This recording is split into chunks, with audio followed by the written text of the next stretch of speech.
Happy New Year, everybody. I'm Michelle Mays. I'm the clinical director at the Center for Relational Recovery and the founder of Partner Hope.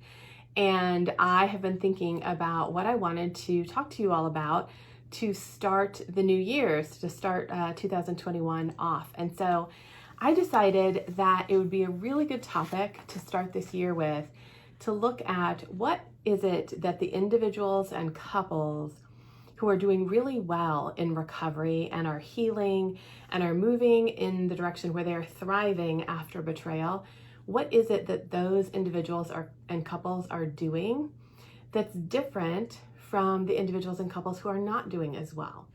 So because we run a local counseling center and we have tons and tons of clients that we see there every year, one of the things that we're able to do is sort of print our client list and look at our clients and say, okay, of the folks we've been working with, who's doing really well? Like, who's on the right track? They're in the process, they're moving in the right direction, and they're starting to do really well.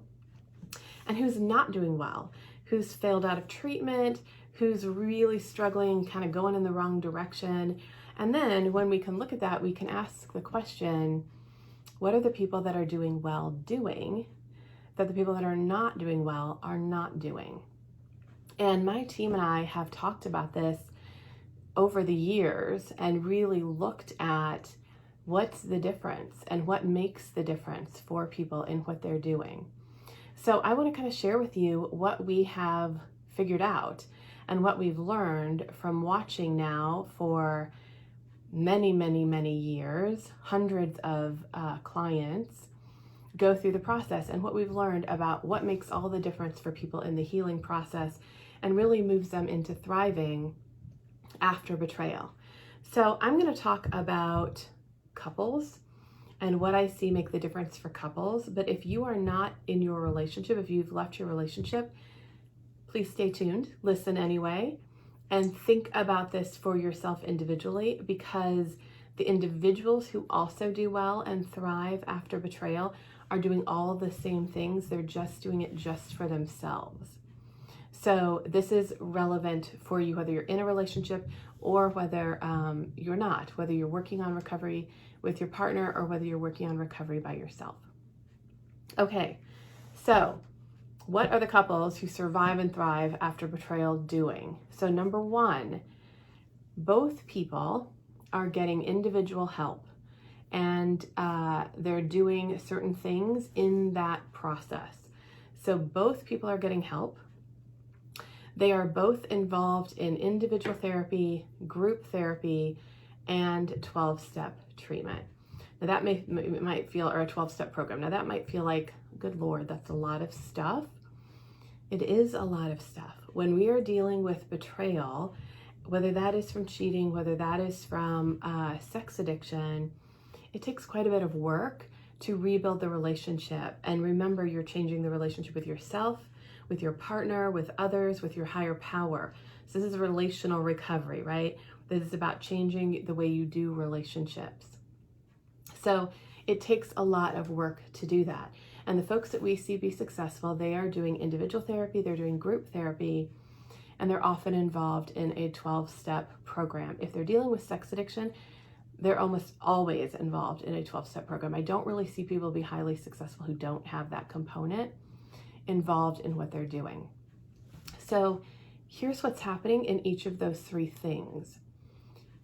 In the individual therapy, the person is doing a deep dive into what is underneath the cheating, what is underneath the addiction, what's driving the cheating behavior, what's driving the addictive behavior, what's been going on for them, where it kind of all started. So often they're going back and doing a lot of family of origin work, looking at their own history, looking at any trauma history that's there. They're doing a deep dive into that in the individual therapy. Betrayed partners are doing the same kind of work. They're really looking at how to manage what's happening currently in their partner betrayal trauma. But I've talked about this in other videos, that there's also what's called multi-layered trauma for betrayed partners, where the current betrayal has triggered and set off feelings from previous betrayal, maybe in childhood, in your family of origin. And now both traumas are active inside of you. So individual therapy is focused on helping you resolve all of that for you as a betrayed partner. In group therapy, what you're doing there is you are practicing the new behaviors that you are learning.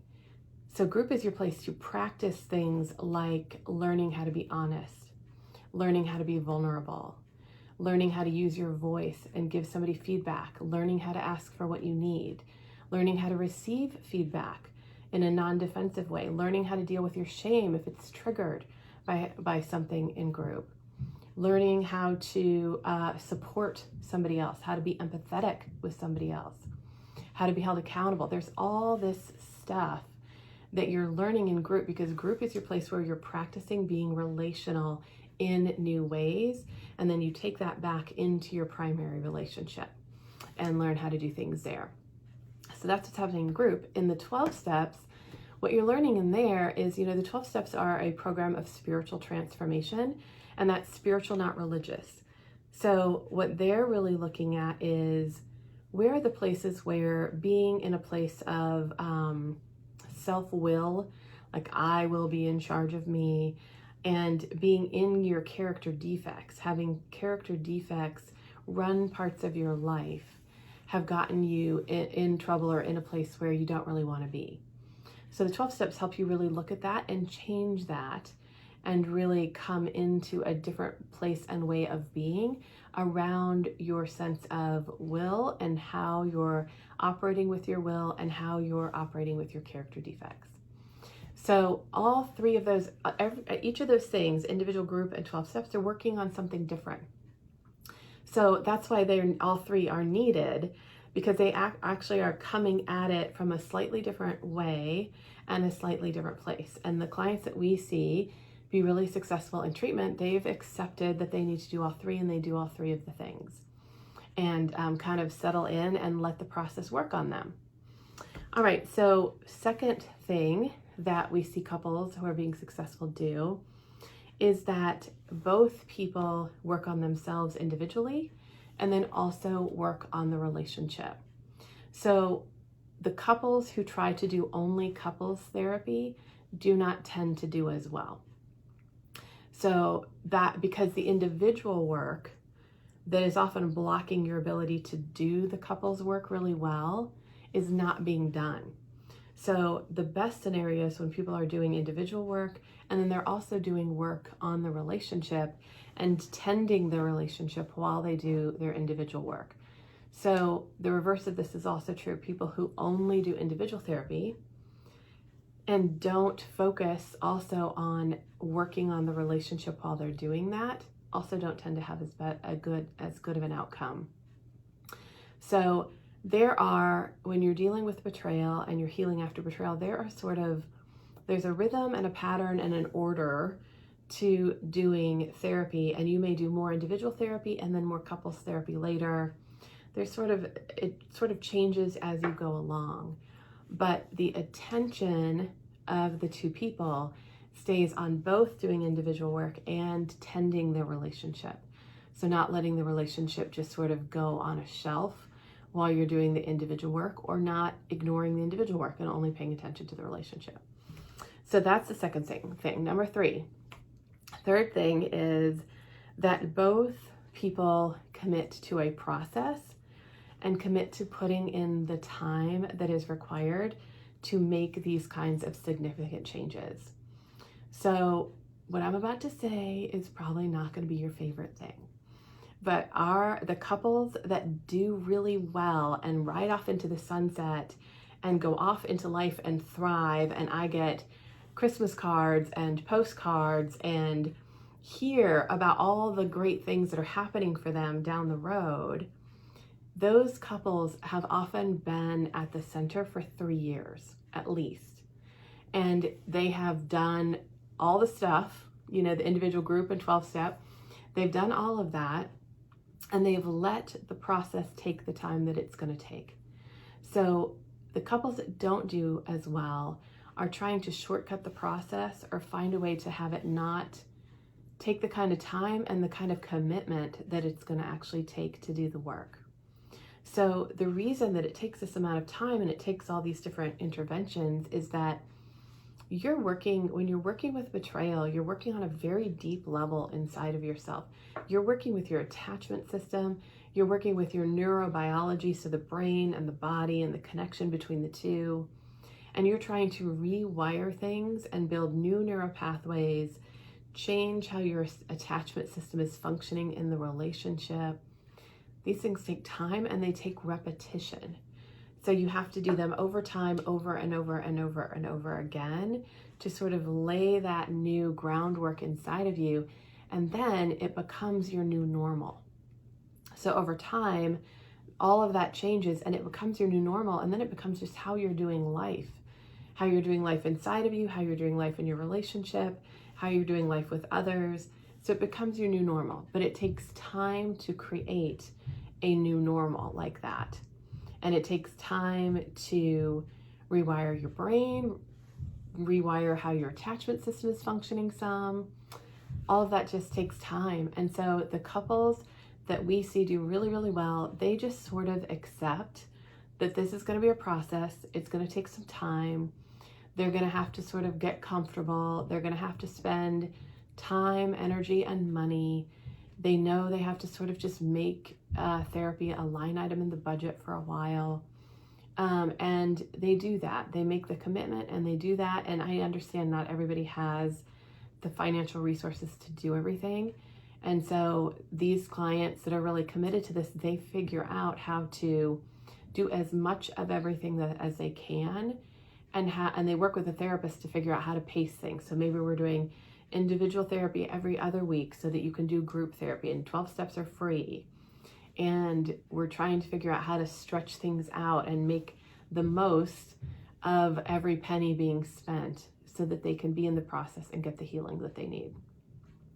So the couples that are doing really, really well sort of accept that this is going to be a journey, and they've got to sort of let time be part of the journey. Investing time and energy in it, taking time and energy is part of the journey.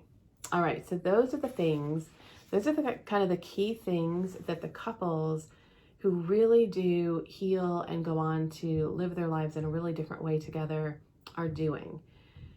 Those are kind of the external things. So I want to talk now about the internal things that happen for these folks, because there are key shifts that are happening inside of them that also are key to them doing well in recovery, healing, to the relationship thriving on the other side of things.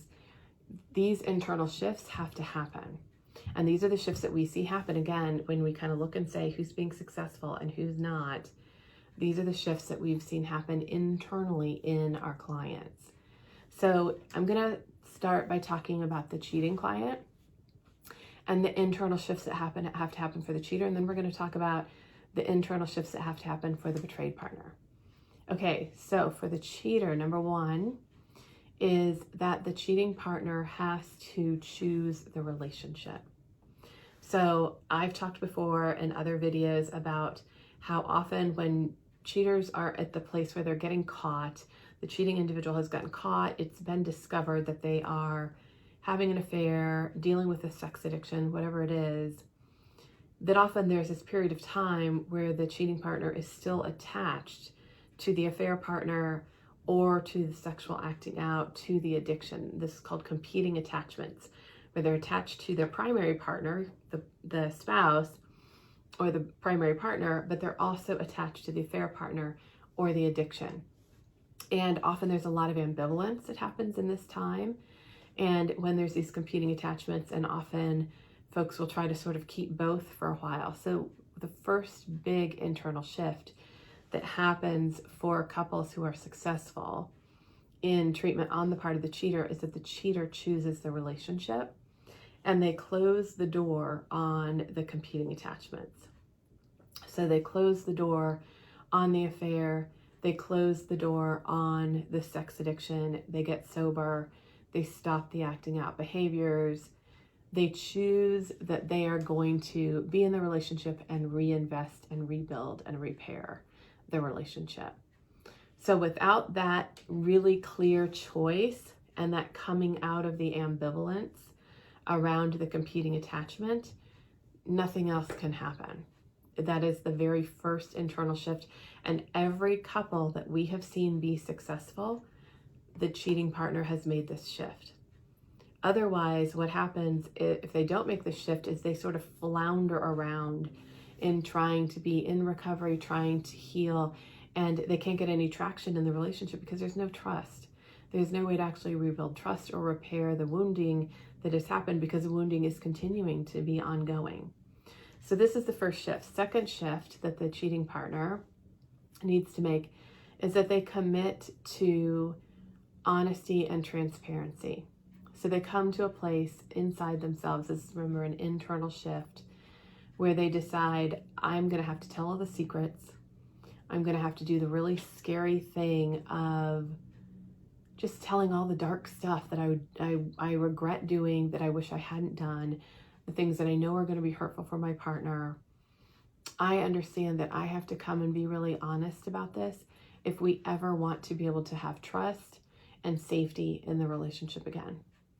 And they have come to a place of sort of wrestling that down inside of themselves, and they've become willing to do that.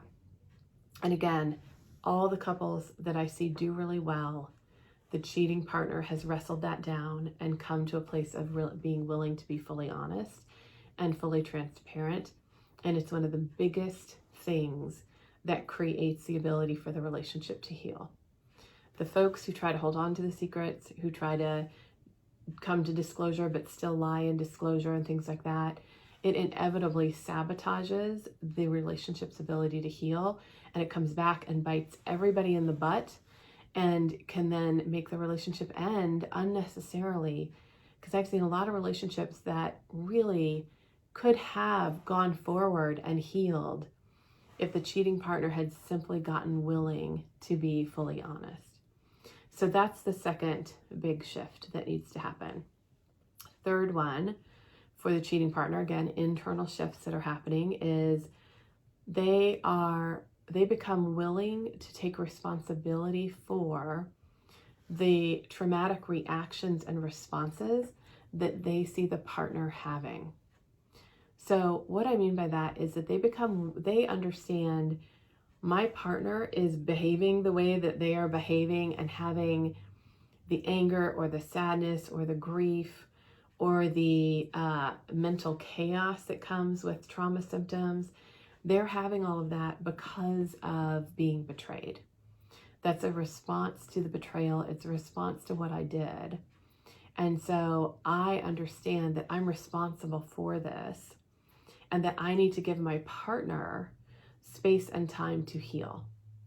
So what that means is the cheating partner cheating partners that understand this and make this shift inside and sort of take this position, they are not saying to their partner, hey, you need to get over this. You need to move on from this. Why are you going back there again? Why are you bringing this up again? I don't hear that at all from the people that are really in recovery and doing well. What I hear from those cheating partners is, I understand that it's going to take some serious time, that I really messed things up here, and my partner is really suffering as a result, and that it's going to take them some serious time to heal from that, and I have to give them that time. I have to give them that space. I owe them that because of what I've caused here. So that's an internal shift to being willing to then give the betrayed partner what they need to be able to heal, rather than pressuring or demanding or expecting the betrayed partner to not be impacted by this enormous betrayal that they have experienced. So that's the other internal shift that happens for the cheating partner. So those are the things that I see go on with the cheating partners, and the shifts that they make inside themselves that facilitate healing for the coupleship or for themselves individually if they are working only on individual healing. All right, so let's talk about what are the internal shifts that need to happen for the betrayed partner. Because the betrayed partner also, again, when we're looking at the couples who are doing well and are flourishing after betrayal, both people are doing certain things. So there are internal shifts that also have to happen for the betrayed partner. And if these don't happen, the couple, both the betrayed partner or the couple, can stay very, very stuck. So I think sometimes betrayed partners don't realize that they can also hamstring the couple from healing. That it isn't just the cheating partner that has the power to kind of mess that up. The betrayed partner also has the power to make that really messy or make it stall. So here are the internal shifts that the betrayed partner needs to make to help with this. So number one, betrayed partners need to take responsibility for their own healing. So as long as you stay in a position or a belief that you didn't cause it, you didn't create this problem, you didn't do anything wrong, so therefore you don't need to go to therapy, you don't need to go to group, you don't need to invest your time and energy in healing. You're just going to ask the cheating partner to go do that, kind of send them off, ask them to go do those things, and once they get better, then you'll be better. So that belief that them getting better makes you better is a false belief, because you've been impacted by betrayal. And even though you didn't choose it and you didn't cause it, it's happened. Like, it's now happened to you and you have been impacted by betrayal. So the internal shift that I see partners have to make is, I'm responsible for my own healing. My partner doing their work will support me in that and be helpful, especially with our relationship healing. But they can't heal me from the betrayal trauma that I've experienced. I have to take responsibility for that and do the work around that myself, in order that I don't let this wounding cripple me in my life as I go forward and in my relationships as I go forward. So that's the first internal shift, is really focusing on themselves and taking responsibility for their own healing. The second one for betrayed partners, and this is a big one, is recognizing that I call it the fear brain. So your fear brain is the way that your brain is hijacked when you experience trauma. And all the your threat system lights up. Your brain is now hyper alert. It's operating out of fear. It's expecting bad things to happen. And it's expecting bad things to happen at all times and preparing and defending against bad things happening. So post-betrayal, when you're in that kind of traumatic reaction and your brain is priming for fear all the time, priming out of fear all the time, the unfortunate thing about that is that when our brain is doing that, it's not really very helpful for us. Often the things that the brain, when we're in our fear brain, the things that the brain is urging us to do often work against our well-being. They aren't really very good for us a lot of times, and they definitely are not good for our relationship often. So for partners, one of the big shifts that has to happen for them is that they have to start to recognize that while their reactions to betrayal are normal, that there is a difference between normal and good for you. And so their reactions may be very normal for how a brain that is in a fear response acts, and how an attachment system in a fear response responds. Very normal, but they may not be good for you. And so there has to be sort of an understanding of, I'm going to have to figure out how to work with this fearful brain of mine and learn coping behaviors that are going to take me into a place where what I'm doing now is also good for me. Not only am I coping with what's happened, but I'm doing it in ways that are healthy, they're good for me, they're good for my relationship. So learning how to do that, the partners that, and I do see this happen sometimes, where partners sort of say, I've experienced a trauma, so therefore anything I'm doing, how I'm responding, isn't really my fault. It's just a trauma response. This is how people in trauma respond. And there's some truth to it, in the sense that, again, there's a lot of things that partners do that are normal because of the trauma reactions that are going on. But again, difference between normal and good for you. And the partners who kind of stay stuck there, they actually, as they stay in those traumatic reactions, they actually sort of embed the trauma in deeper, rather than starting to develop the coping skills that actually move you out of those traumatic reactions, settle your brain down, bring your brain out of fear and threat activation, and create a different way of being able to live and go forward. Okay, so that's the second thing, is learning how to have a lot of compassion for your trauma reactions, know that they're normal, but also know that you've got to learn ways of dealing with it that are better for you. Okay, third shift that betrayed partners need to make inside of themselves is that they have to be willing to work on their fear of vulnerability and their foreboding joy. So foreboding joy is that feeling that if you let yourself relax, if you let yourself feel good, the other shoe is going to drop. And foreboding joy will keep us, we will just stay, instead of relaxing or enjoying something, we will stay primed for fear and threat, because we're afraid that if we relax, the minute we let ourselves feel free is the minute we're going to get hit again.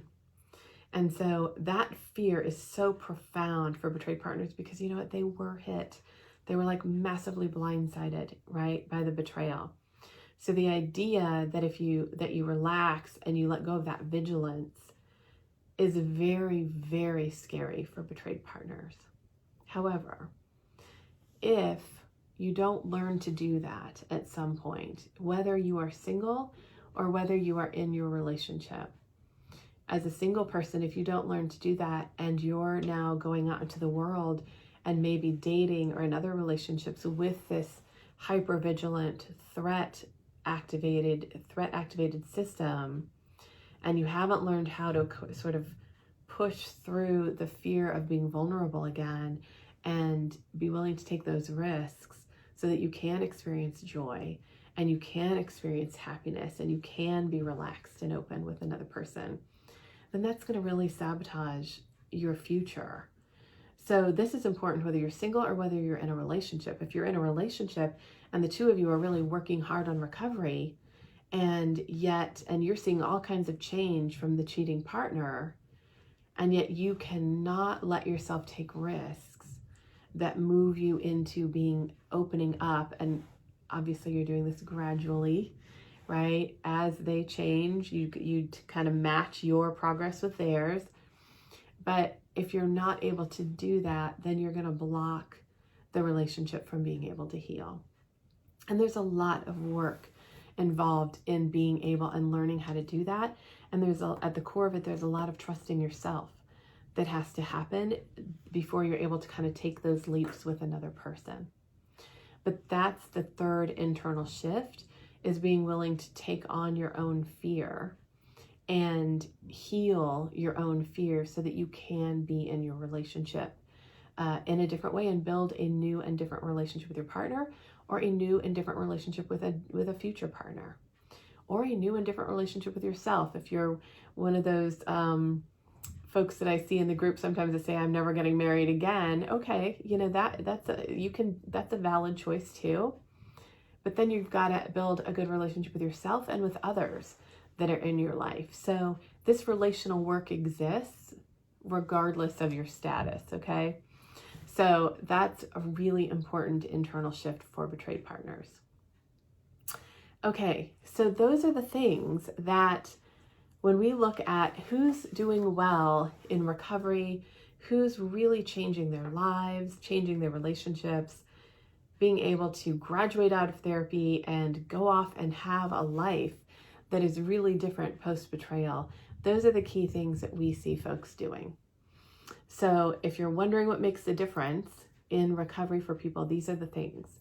And I hope you will take them to heart and really think about, okay, what are we doing? Are we doing these things? Where are we not doing these things? If this is what we want, then this is what we need to do to get what we want. Here's the other thing I hope you'll do. I hope you will also look at yourself first. So before thinking, I got to show my partner this video because they need to do all these things, I hope that first you will take your own inventory and ask, am I doing all of these things? And what do I need to shift? Where do I need to add some things, do some things differently so that I am doing everything in my power to make my healing possible, and maybe the healing of our relationship possible if you're working on that too. So look at yourself first before you look at your partner, and make sure you're doing your part before you ask them to do their part as well. All right, so I will see you all next week. Have a good week, and I'll talk to you then. Bye-bye.